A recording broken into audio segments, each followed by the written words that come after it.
Hello there, this is David from David Books and Comics, and today you're looking at the Master of Kung Fu. This is his first appearance in Marvel Special Edition number 15, and you can tell this is a very well-read series. But the focus of this episode will be on Gene Day, one of the great comic book artists from the 70s and early 80s.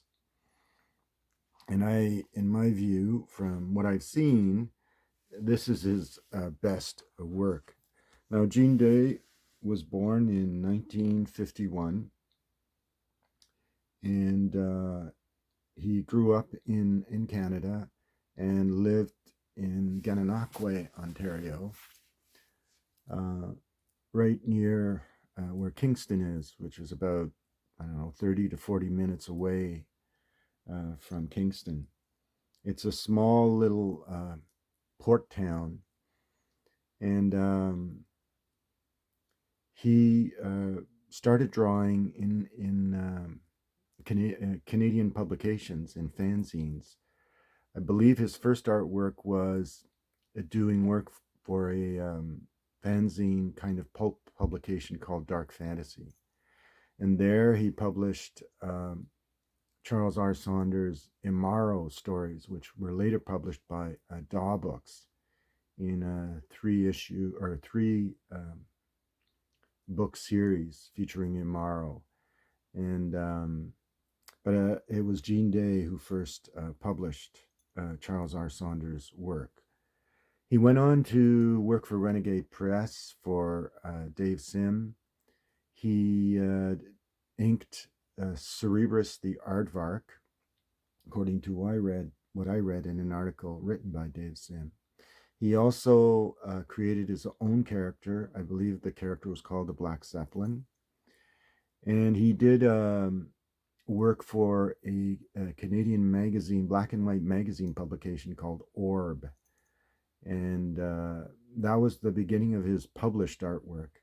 And then he went on to work for Marvel, where he did a lot of inking for various artists. He inked Alan Kupperberg in Marvel 2-in-1, John Byrne in the Avengers and Spider-Man issues. George Perez, he inked in the Avengers and Marvel 2-in-1. Jerry Bingham, he inked in Black Panther and Marvel 2-in-1. And he inked Carmine Infantino in Star Wars, in the Star Wars series published by Marvel, in I think a couple of issues. And some people consider it his best work, but in my view, his most finished work and is the ones he created personally, that he did his own inking for, in other words, in the pages of Master of Kung Fu. You'll see it in the first part of this issue that I'm presenting here. And he also inked Keith Pollard, who was also an artist in Master of Kung Fu. Not one of the best artists, a good artist, but not one of the best. The best artists in the Master of Kung Fu title were Mike Zeck, and that's what you see here on the cover. He drew the cover art for here. Paul Galassi was before Mike Zeck, and then followed after Mike Zeck was Gene Day, and that's what we're going to focus on. Gene Day's artwork from issues 102 to 120. Now, he did most of the interior artwork, but all of the cover artwork from issue 102 to 120 is the work of Gene Day. So this is the special double-sized 100th anniversary issue of Master of Kung Fu. And as we flip the page, it's Mike Zeck on the cover, we see Gene Day's work. This is Fu Manchu. The title of the story is Red of Fang and Claw, All Love Lost. And you can see the detail, and it says Gene Day. This is his work.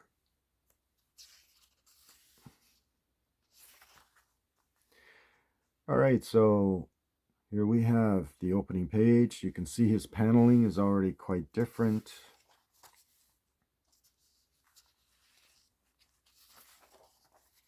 You see the still figure, and many of the still figures, the statues, are used in backdrop. You'll notice it in almost all of the issues, featuring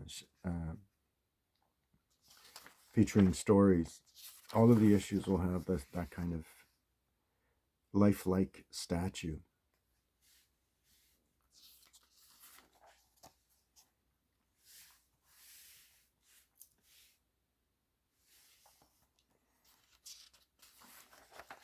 There you go. You can see the narrow paneling. That's his style. There's the image. It's a mummy, a story of the mummy, it looks like.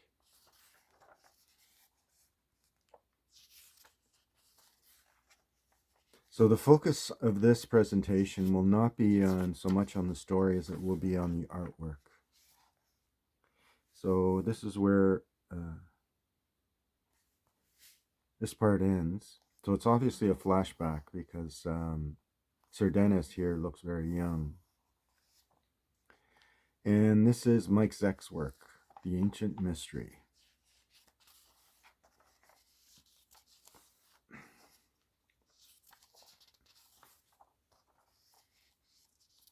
And you can tell the inking. That's day.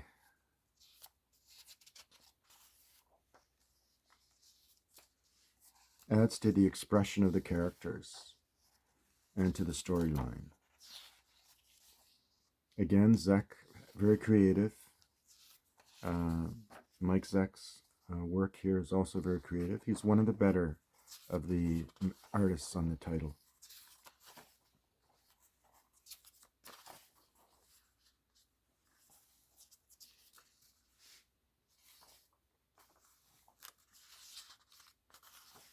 All right, so I hope you enjoyed that. That's issue 100. And now we go to issue 101. And that is all Mike Zeck. So we can skip that one. Nice cover art by one of the better artists on the title. And then we have issue 102, and that's Gene Day. That's his cover artwork. Title on the, at least on the cover, is Assassins in the Night. But the interior, the writer, it says, is Peter B. Gillis. It's A Vision of Winter in Spring. And there you see Zeck in Gene Day in all his glory. Again, the use of statues. And the use of foreground panels to accentuate the backdrop scenes. Here's a meditative continuity.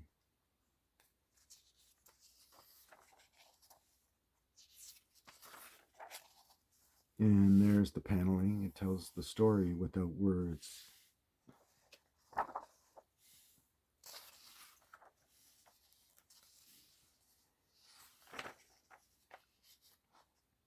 And look at that detail. Look at that detail. It's amazing work. It leads to this, and then bang, creesh. And there's the statue in the foreground to add action to the scene. It's brilliant stuff. Amazing, amazing artwork.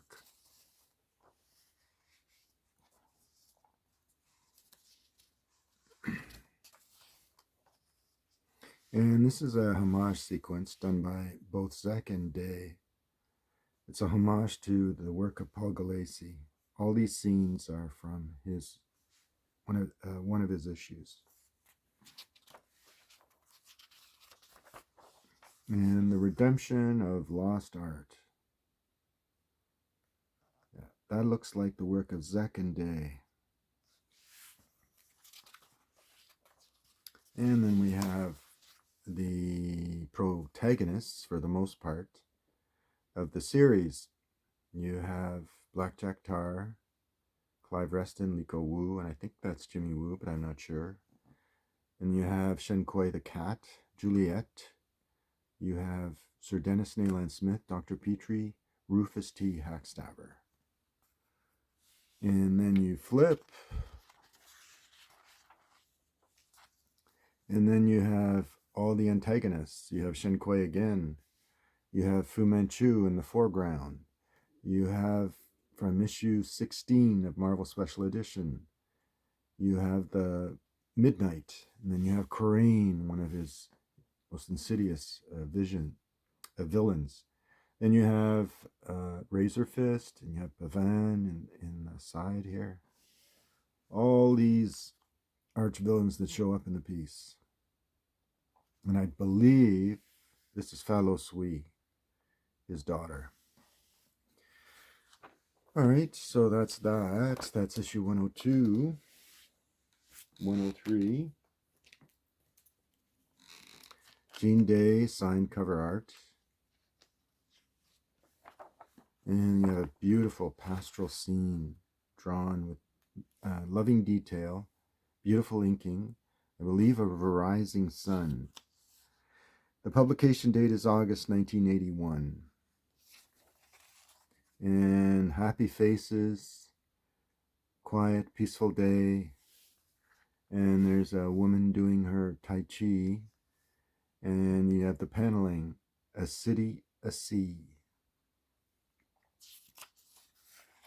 And it's just like the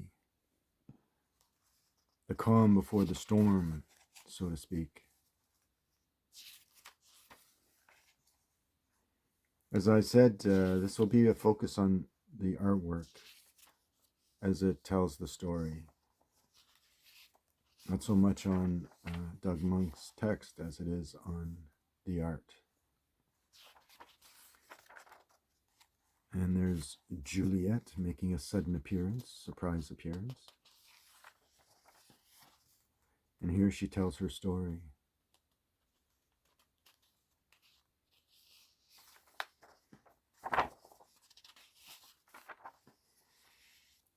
And that is the haunting image from her first appearance in the early issues of Master of Kung Fu, as drawn by Paul Gulacy.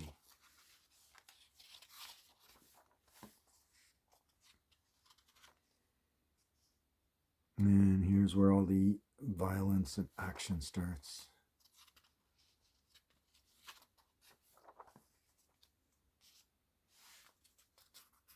Just incredible. A lot of the narrow panels. That's his Gene Day's trademark. And there you go. All that violence, the pastoral scene, everything destroyed. Contrast to the first part, where everything is calm and pastoral. On the shores of Hong Kong Harbor. I believe that's where it takes place. And here it is. Fight Without Reason is the next issue, which we'll get to look at.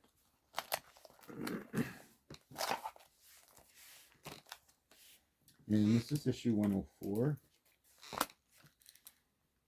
And again, statues that add to the enlivening of the scene. Gene Day, signed, and detail as you would expect. This is from September 1981. And then the fight begins.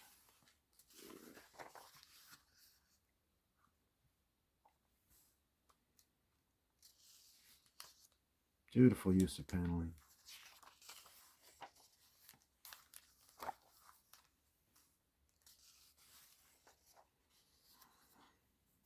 Yeah, flashback scene from their first appearance and their first matching. As drawn by Paul Gulacy. Great homage art.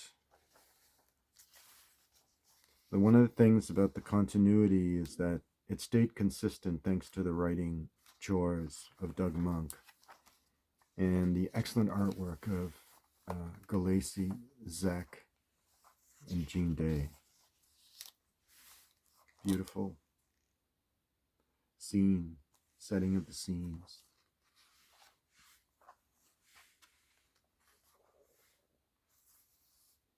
Again, statue in the foreground to add mood and expression to the background and to the action.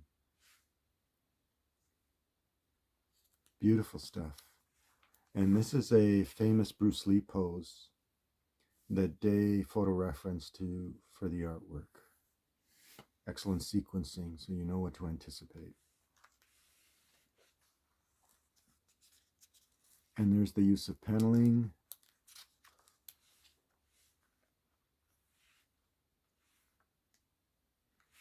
Background statue to the foreground action. Just beautiful stuff. Amazing, amazing artwork. There's no other way to describe it. Okay, that's issue number 104. Issue 105 is The Return of Razor Fist. Again and again, Razor Fist. And you have a strange-looking Celtic cross, and that's commemorating the life of Carlton Velcro, one of the early arch-villains of the piece, where Razor Fist made his first appearance.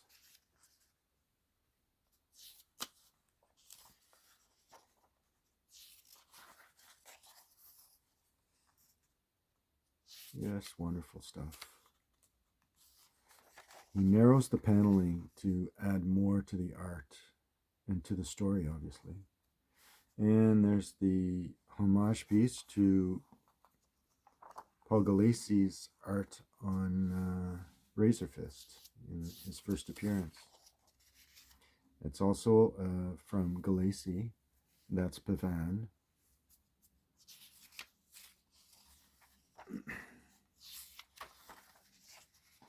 And there's Clive Reston, looking very much like Sherlock Holmes, which, according to the story continuity, hints that he is a descendant of the detective Sherlock Holmes.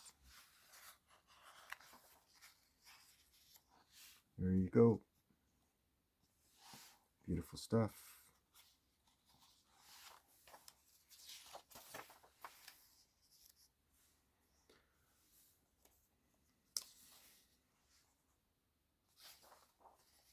That narrow paneling.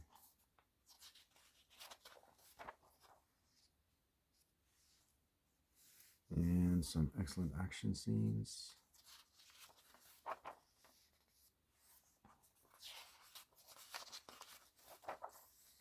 All right. House of Assassins. Missives to the Master. That was the title of the letters page. Missives to the Master. This is 106. Cover art, Gene Day.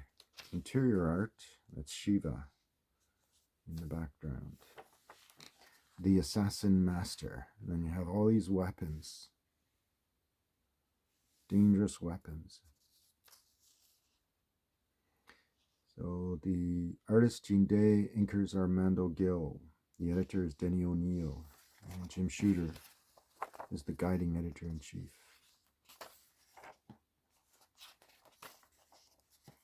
And there's Pavan in all her glory.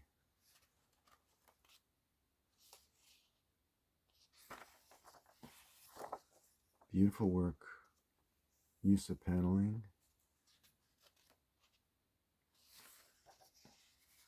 It just invites you to engage deeply into the story. And there's Shang-Chi dressed up as a Japanese samurai.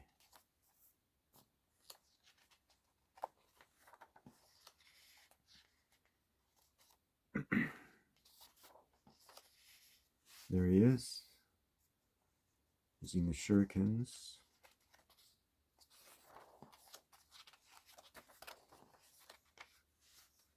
You almost imagine that the martial arts in these Western comic books, unlike Eastern Chinese manga or manhwa, in Japanese manga, it doesn't look as exploitative. And nonetheless, it mirrors more the westernized Bruce Lee style of martial arts action scenes.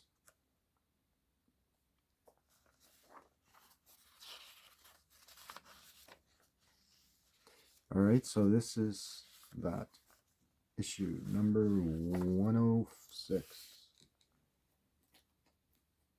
Next issue is 107, and I'll just move the bottom pieces, bottom issues aside.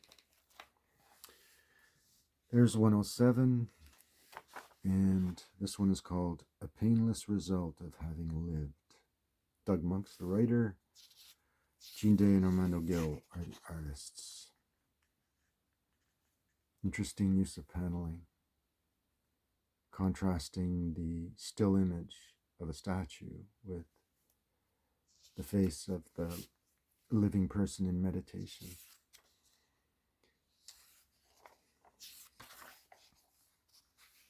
Beautiful detailed artwork of one of the greats. Interesting use of paneling, images. And again, the narrow paneling to tell as much of the story as possible, basically.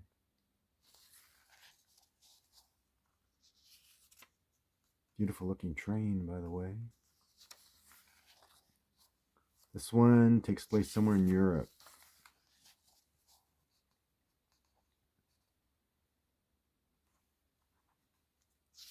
Just loves adding detail to his work. Almost like a photo referenced image.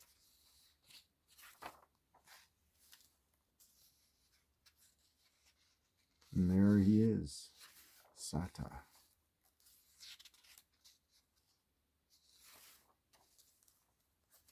In a battle to the death. Gladiator style. And this famous scene here is from Bruce Lee in Enter the Dragon, when he does that flip kick that knocks Bolo out.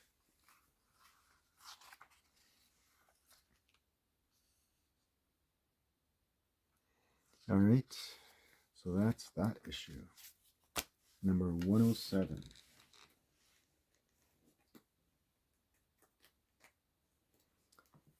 And this is number 108, Chameleons. And that's a beautiful framed scene. Very peaceful looking. The artwork is Gene Day.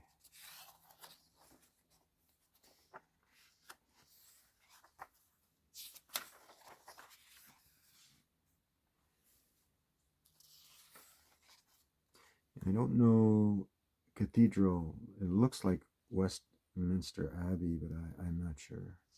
Obviously taking place in England.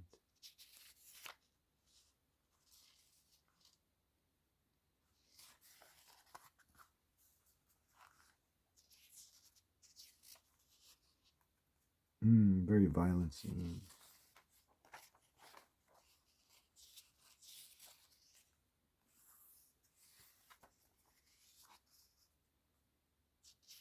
There's some beautiful scenes. There's that haunting image that the artists use in the title. And again, the thin use of paneling, narrow paneling, to sequence the story and tell as much of the story as they can, as the artist can. Just brilliant artwork. Lovely, lovely action.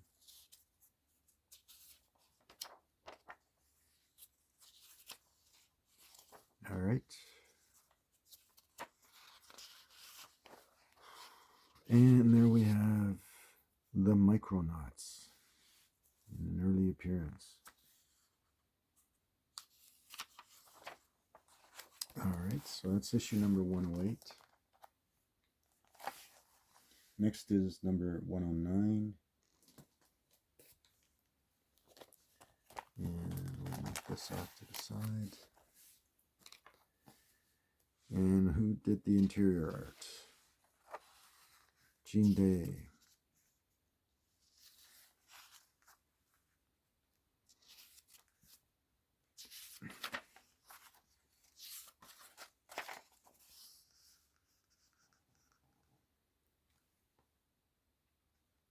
There's that haunting image again. Interesting use of paneling. And the foreground paneling, natural paneling, to accentuate what's going on in the background. Just amazing. And this looks like a fox hunt, which isn't a nice thing to do these days. Narrow paneling to tell the story. There's the statues again with the Celtic cross. And what does it say? Kerrigan McPherson.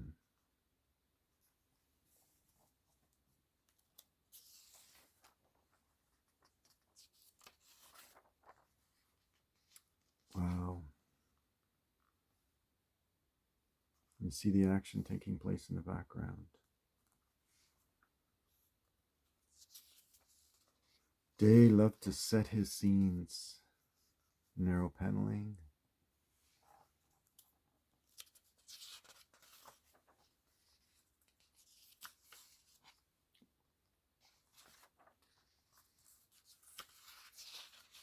There's a picture of Jim Shooter. There you go. All right. Issue 109. Issue 110.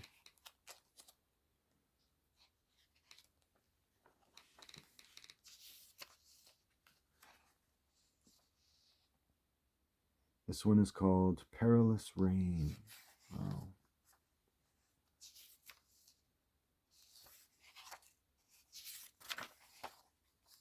Well, look at that. Beautiful use of coloring in consideration for the type of paper that's being used for printing. That's the only way to show a book, a comic book. As much as the omnibus editions are very much appreciated, the artists drew with this in view. Both the artists and the colorists and the inkers.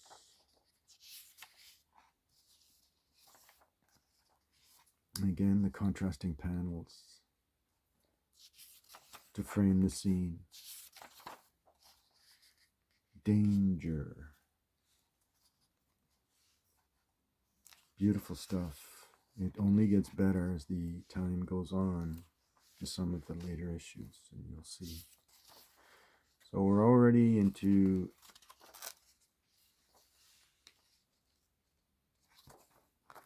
issue number 110. And then we come to issue number 111. And I'll just move this to the side.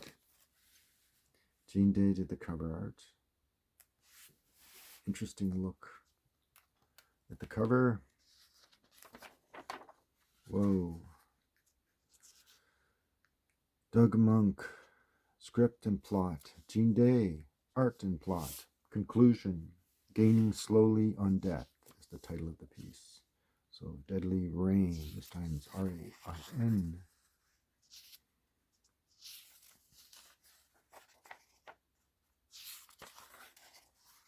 So this is really the Marvel style. It's the artist and the writer both plotting out the story.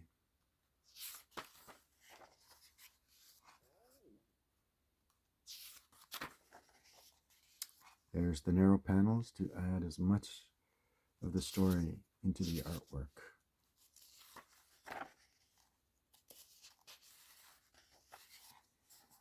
Okay.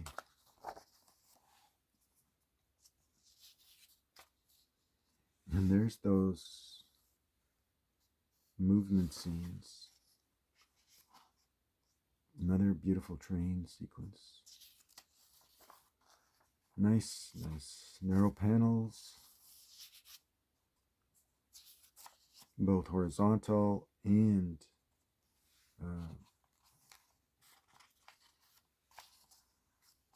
this way.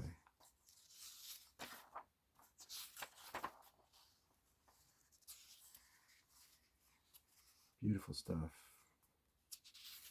What's the fastest way to get around? Ride your 10-speed.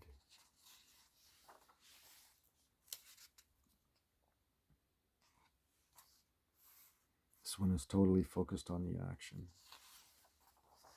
And this is an interesting use of paneling. 1, 2, 3, 4, 5, 6, 7, 8, 9, 10. And then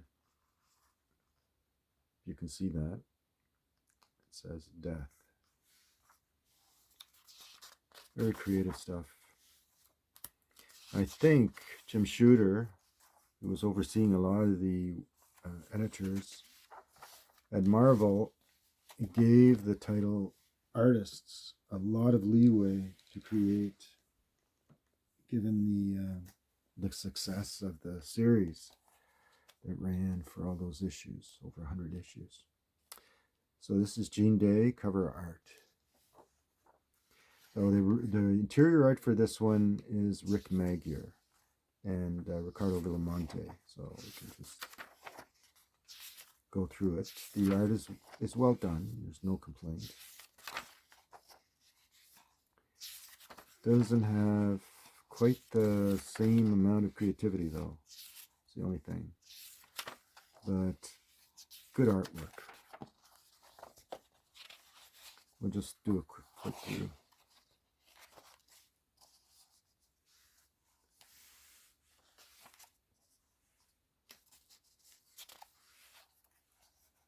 All right, and as you can see there, this scene takes place in Toronto. This is from the Toronto Island.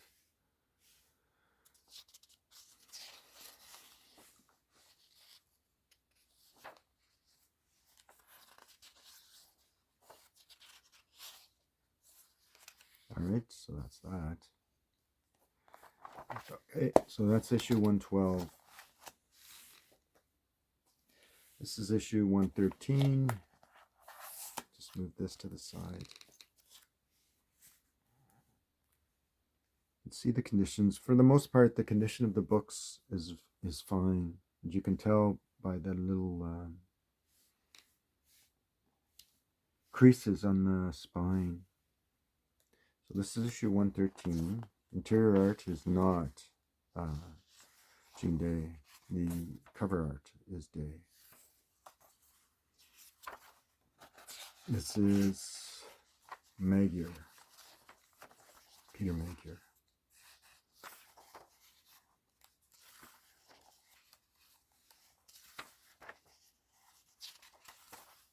The paneling is kind of simple, actually. And the artwork is not as detailed.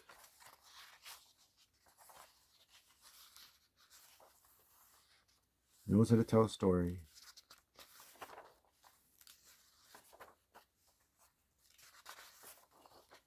Almost look rushed in a few panels. All right, so that's number 113.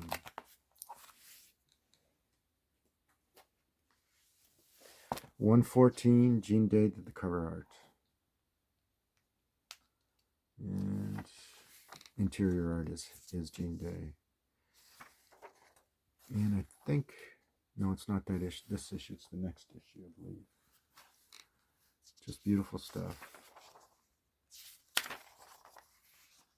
And then we return to that incredible creative paneling. It gives you a map of where we're going, setting of the story. Again, we have the details.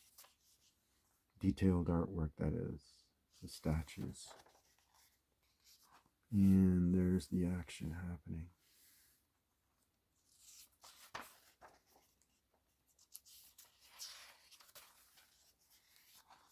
Incredible work. No other way to describe it. Just incredible work.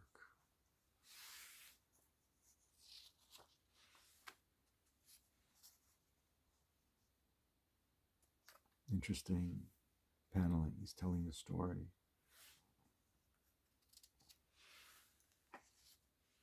And there's Shang-Chi in his meditative pose. Just love this stuff. And there's that paneling kind of referencing the story and setting the context. Just incredible creativity with a view of the reader who wants to see the visual story.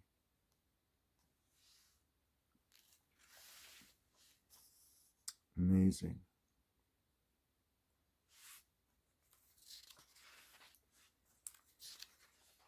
All right, so that's that.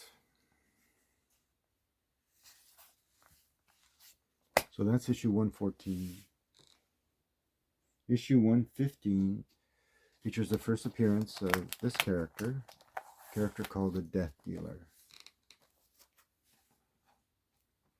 And the cover art is by Gene Day. He likes cards.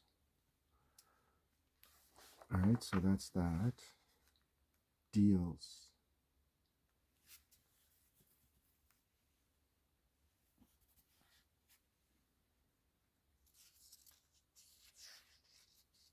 Doug Monk and Gene Day. Janice Chang.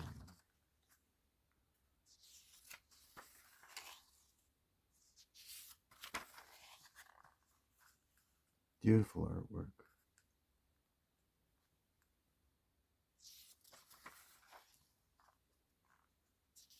There's Sir Dennis in the foreground. The narrow use of paneling.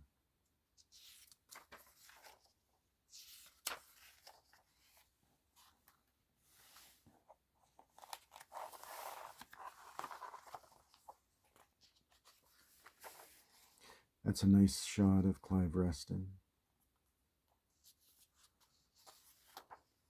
And enter the Death Dealer. Deals in cards.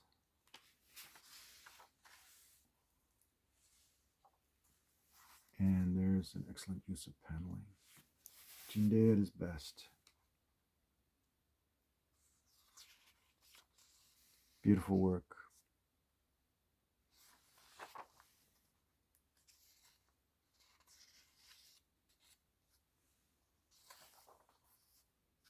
All right, so that's that.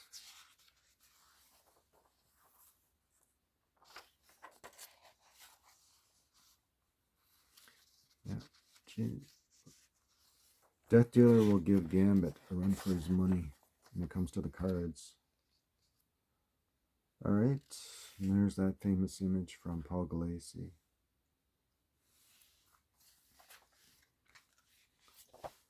For me, it's still a toss-up between Gulacy and Day.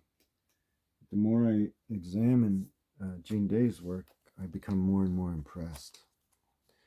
So this is 116, and cover art is by Gene Day.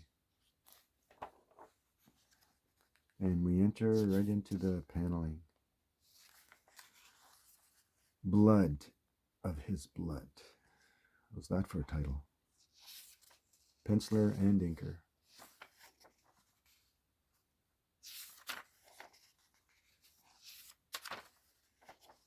There's the statue.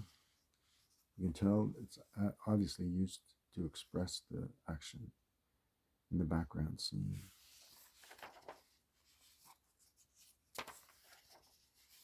The narrow paneling to tell the story. Amazing, amazing, amazing. Interesting. Again, the statue. To hear. He knows how to frame the story. Literally. Just brilliant artwork. There's no other way to describe it. Just brilliant work.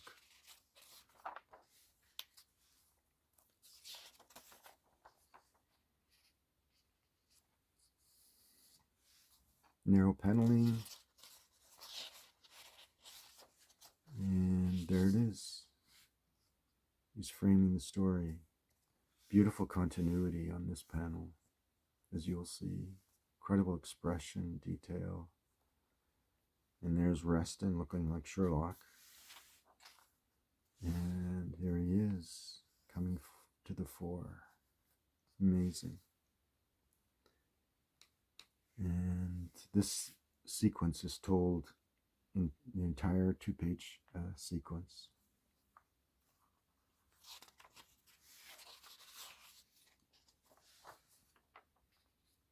There he is. He's young again. All right. That's 116. And then we have 117. Let's move this to the side. 117. Beautiful cover art. Again by Jean Day. Devil Deeds Done in Darkness. Penciler and inker.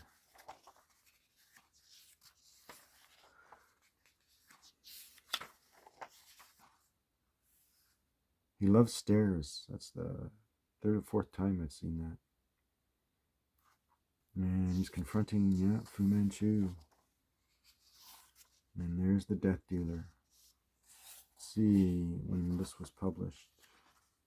Copyright October 1982. When this came out, Jean Day had already passed. And there's the narrow paneling.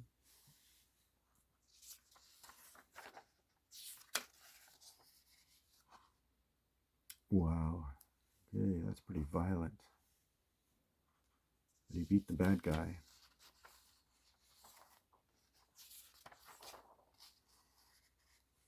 Wow, okay. You can see where we are. That's the house, and then the panels in the foreground.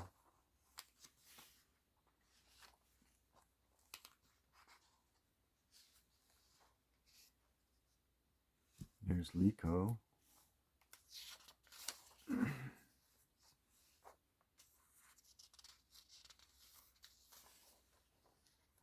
Another battle to the death.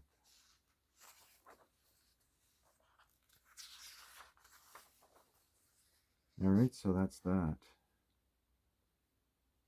Yes, it's a beautiful day. That looks like a self-portrait. Yeah, that looks like a self-portrait, given the glasses. Alright, so that's 117.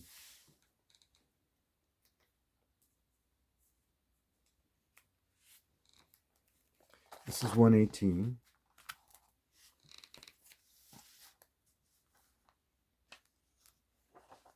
And there's the statues again. Flesh of my flesh.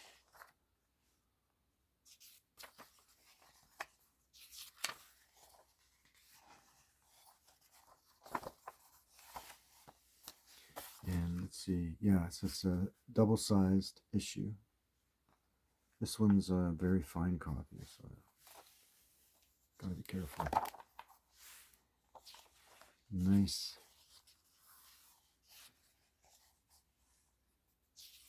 Lots of artwork here. Excellent use of paneling.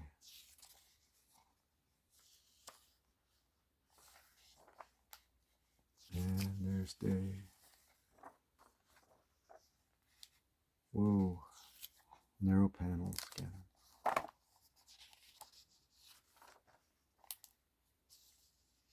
Beautiful frame of the scene. Excellent action. I don't know how he got out of that mess. See how lively the statue is? It just adds to the action. It's scene by scene. Uh-oh. Now we have a countdown. 5, 6. Whoa. 12, 13.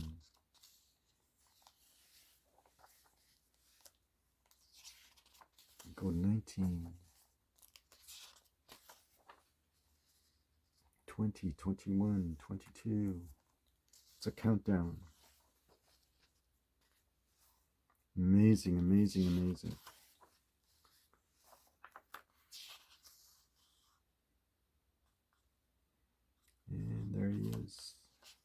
Shang-Chi, Dark Angel, and Liko Wu.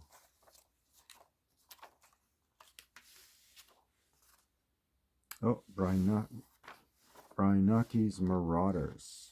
So that's 118. We're almost coming to a close. The publication date is November of 1982.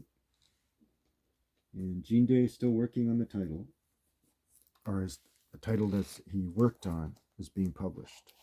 Cover art is by Gene Day. Brian Naki's Marauders.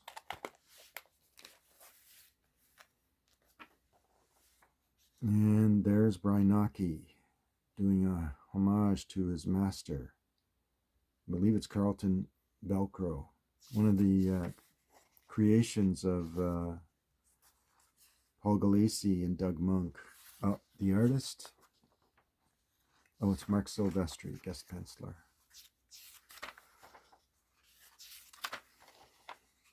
Anyway, so you can see the contrast of the art. It's different. Silvestri is a fine artist, but he's not Gene Day.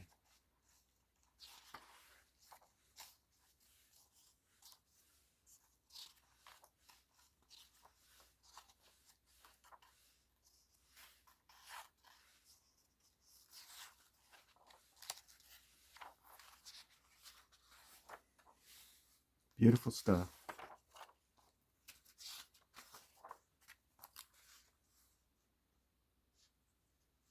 Okay. And there's Brian Naki.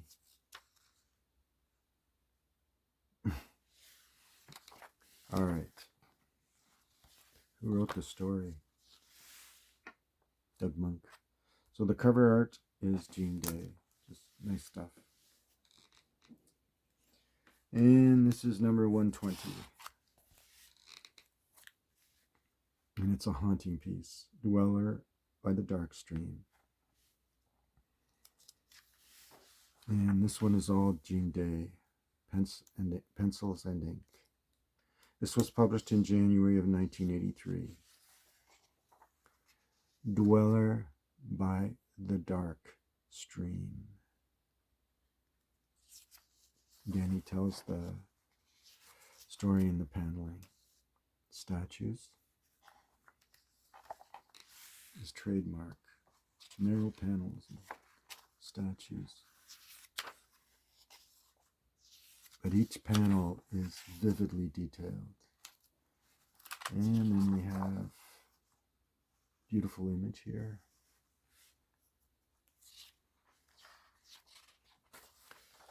So, from all that I've read by Dave Sim, who knew him personally,